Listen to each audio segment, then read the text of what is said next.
جروب جاي فيها بطلة العالم الحالية، ولكن الصراع على المركز الثاني يقدر يكون سخون بزاف. الأرجنتين داخلة كمرشح واضح، بطلة العالم، السالات الأولى في تصفيات ساوث أمريكا وماركات أكثر جولز.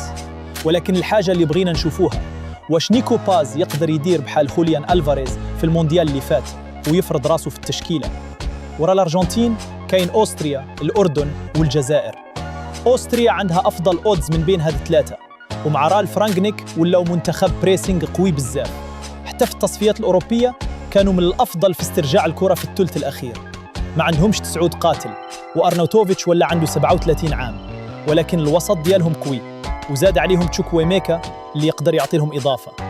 ولكن الجزائر حتى هي مهمة، كان عندها 83% بوسيشن في المتوسط في التصفيات، وعندها أسماء بحال أيت نوري، أمين جويري، محمد أمورة اللي ماركة 8 جولز في بوندسليغا.